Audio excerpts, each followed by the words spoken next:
Ipasinati na ko sa Ginoo, ang grabe ka sakit, grabe ka kalisdanan, at mga panahon na sa panahon na pusilan ko. Yan ang pinatatrabaho, naman sa Biblia. Kung mabuhay ka sa espada, mamatay ka sa espada. Huwag kang trabaho, buhay mo armas. Huwag kang nasinati mo kumatayan sa armas mo. Grabe, sa panahon na nagtinga na akong kinabuhay mo. So, tanan mo man pangandoy ng butang sa panahon. Dungog na wala kinikwenta. Naog na ginasuha, wag hinungdan. Na, diyan ako na-realize ba nga, wag na hinungdan ang tananaw, mamantay na di mo na madahan na.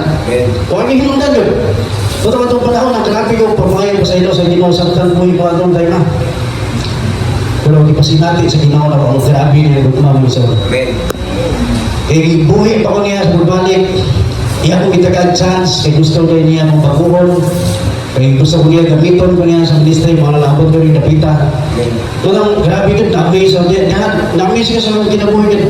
Grabe kitang gugma sa Ginoo. Diyan ako na-realize ba nga, mas labaw kita yung gugma sa Diyos sa itong kinabuhi. Why maganda mo, bisa usap ang klase sa mga butang niya, di ka makontinto, bisa ma-achieve niya mo, di ka makontinto, pulaan lang yung mga na. Pero sa panahon niya na feel na ko ang presensya sa Ginoo ko matahimang ngayon. So grabe. Bisa unsa ko katingkas ang kasing-kasing sa wala, di mo ko muhilan. Muto ako lihi, ako luha. Magsige na lang muhilan sa mga tagsod ko simbahan. Magsige na lang maghilak ng isang hilak tungkol sa luha sa kalipay. Tungkol sa kalipay na sinati ko yung ani ko kapinangga sa Ginoo, gitagaan ko chance niya. Gibuhi pa ko niya balik ba, nga na ba?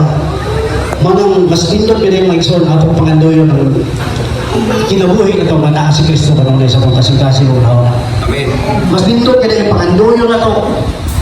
Ang mga butang na langit ko, kumpara sa butang na pinagbutanong, kaya butang magabay na. Wanay inundan yun. Mapahimos lang ito bro. Malapay na pala. Mas nindot yun na itong pangandoyo ng ang kinabuhi na ito, manaas si Kristo pa naman sa mga kasing-kasing.